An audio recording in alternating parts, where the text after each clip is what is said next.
that Rakesh Arora, MD and Head of Research at Macquarie Capital Securities, joins us right now on the show. Rakesh, great having you. Thanks so much for joining in. This is Neeraj here. Good morning.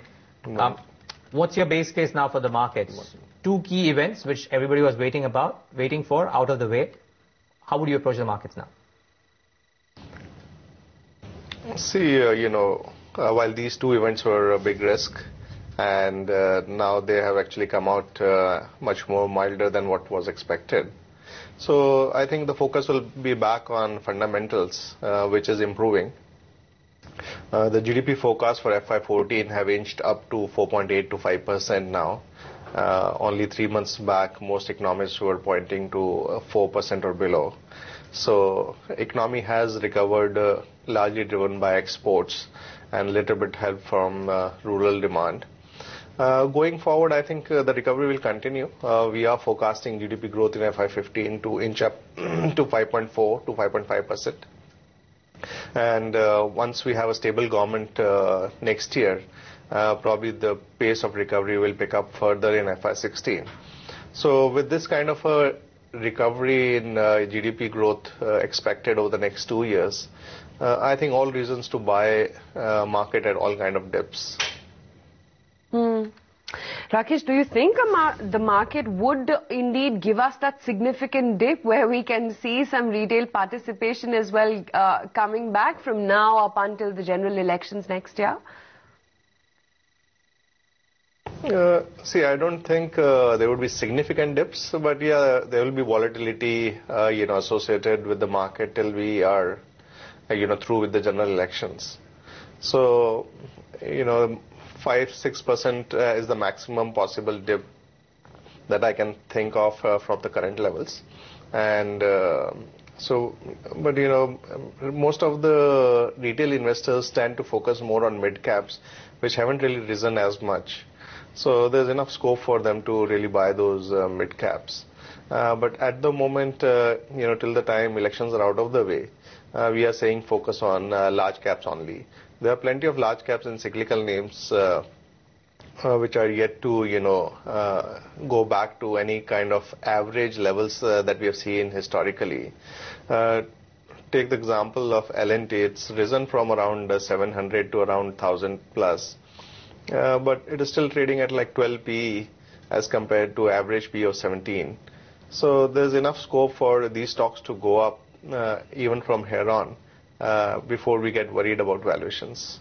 But Rakesh, I just want to get back to the point that you were making, that you do see the market seeing a dip of about almost 5% or 6% from here onwards.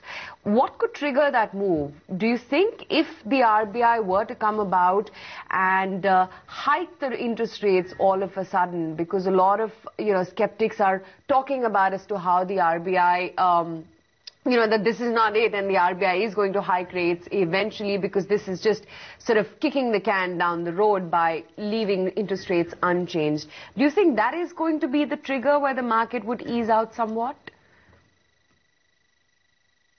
Yeah, I think the most important question for Indian economy is inflation. And while anecdotally, fruits and vegetable prices actually crashed significantly in December. And that is probably the reason RBI has decided to hold on to rate hike.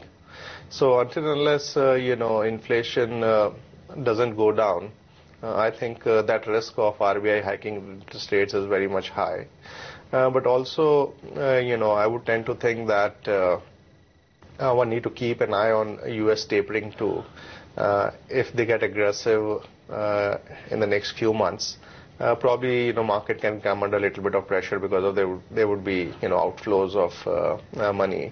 So these are the two major risks for the markets in the next few months, apart from the general elections which are due in April, May.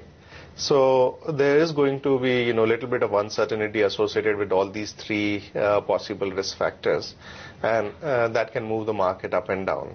So while I don't think that is the base case scenario for us, but that is a risk factor one needs to be aware about. Rakesh, you mentioned that in specific pockets of the markets at large, you would prefer large caps. What about large mid caps, which have been stable stocks for the last 20-25 years, but are trading at a great discount to the mid caps. I mean, you spoke about L&T. What about stocks like Voltas, for example, which while have risen, haven't risen too much? Yeah, so see, basically we are at the start of the recovery process, and it's going to be not a one-way street. It's going to be bumpy. And during this kind of environment, large cap companies are more adept at, adjusting to this kind of volatility in economy. So that is precisely the reason we are saying, wait to buy the mid caps. Because if you have L&T at 12 times, I don't really need to look further down, because I still have 50% upside in L&T possible. So, no point taking further risks. Very interesting. Okay, so let me bring it down to pharma then, because that's one pocket wherein maybe the size of the company would not matter. And a lot of mid-sized names have pretty much shown that the last couple of months. Biocon is no longer, a very small stock, but has done very well. Aurobindo Pharma has done very well, and some of the others too. Where do you find favor here? See, pharma is more of a stock-specific story. Obviously, rupee depreciation has helped everything. And there's been spate of inquiries through FDA, which has disrupted the momentum. But I think pharma remains one of our core holding in the portfolio, and we are pushing for Sun Pharma, which has corrected meaningfully by around 10-15%. Then we have very bullish on Ranbaxy and Glenmark. So these are the top three trades for us in pharma space.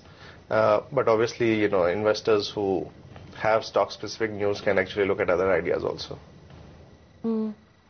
Well, some other spaces which have been holding out pretty okay. IT, of course, and pharma we've been talking about has been a good one up until now. Rate sensitives too were the ones which did see bit of a pop. Rakesh, what is it that you've made of the move of late in capital goods, for instance, as a space? Not just capital goods, but realty as well has been holding out. Is realty something that you would look to invest in? Forget the trading pop? See, real estate, we are just, focused on Bangalore market, which is linked to IT services in a big way, where we think that there's not any kind of a price bubble or speculative activity happening. So, yes, we are bullish on Prestige, Estate and Shobha, but these are largely derivative plays on the IT sector. So, as such, we are not really pushing real estate sector, anytime soon, because we don't think interest rate cycle is turning. We are in for a sustained, high interest rate at least for the next few months. So no real hurry to buy real estate stocks here. You're bringing it down to IT, so I want to ask you this.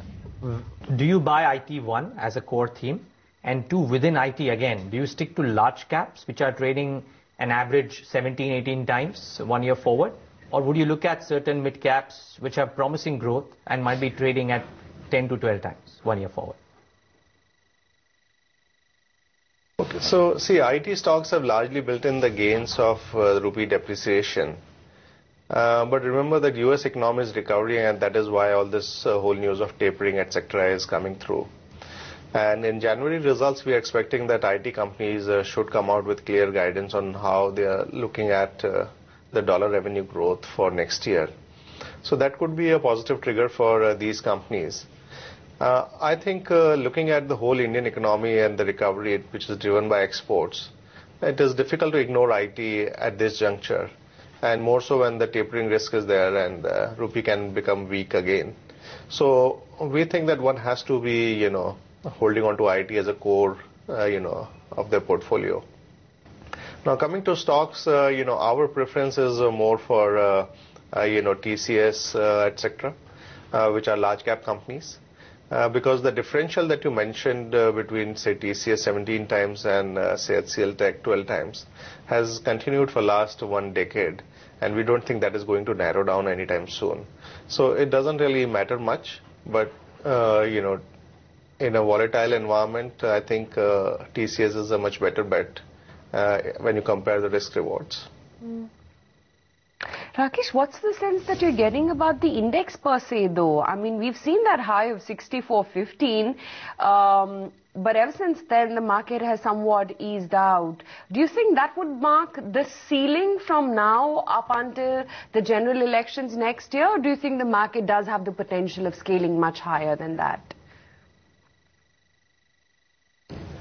So it's difficult to forecast month to month, but our year-end forecast, which is December 14 forecast, is 7,200 for Nifty, which is based on 15 times estimated earnings for FY15, and I think which is in line with 17-year average multiple that we have seen. There's a chance that if election results are positive, then there could be a further PE rating to 16, 17 times. So I think there's an upside risk to the Nifty target of 7,200 depending on the election outcome. So prior to that, as I've been trying to say that there would be a little bit of volatility. So difficult to say whether 6,400 will be conclusively breached or not. But the trend is upwards. Rakesh, you guys track metals as well pretty closely. What is it that you like out of the metals pack, given the outperformance that we've seen in names like Assessa Sterlite off late? Tata Steel has been a very strong performer as well. We continue to like metal space on account of two reasons. One is that these companies are benefiting from rupee depreciation and have been able to increase their exports to beat the slowdown in domestic demand. And secondly, globally, the second largest consumer of commodities after China is Europe, which is showing signs of stabilization in demand. So overall, there's a little bit of a better demand situation as we head into 2014. And while there is oversupply in most of the commodities, but at least demand is not, degrowing at all. So from that perspective, a bottom has been made, and that's why the stocks have run up from half-time price to book to close to 1 time. Now, after the recovery that we've seen in Tata Steel, etc., we are pushing for a company like Jindal Steel and Power, which has underperformed, but have massive earnings growth coming in next year as they commission big projects in this current quarter. So our top pick is Jindal Steel and Power. We continue to like Assessa Sterlite because we think that once they are able to buy out minorities in Hindustan Zinc, they would be able to cut holding company discounts. So the stock can easily go to 240. It is around 200 right now. And we are in no hurry to sell Tata Steel, even as of now. We think that there's potential upside further from here on. Okay, Rakesh, before we let you go, I hear a lot of commentary from dealers who say that cement stocks are deep value buys right now. You're buying them at the bottom of the cycle, at the bottom of the valuation multiples as well. You second that, or you're not quite in that camp? I think that is true only for some of the small cap cement names. I don't think it is true for the large cap cement names. They are still trading at very high valuations. And, they are building in quite a bit of recovery in earnings, which may or may not come through. So I think at the best case, these stocks are going to, remain stable at around where they are and probably underperform the market. So I would not really recommend investors getting into cement at this juncture.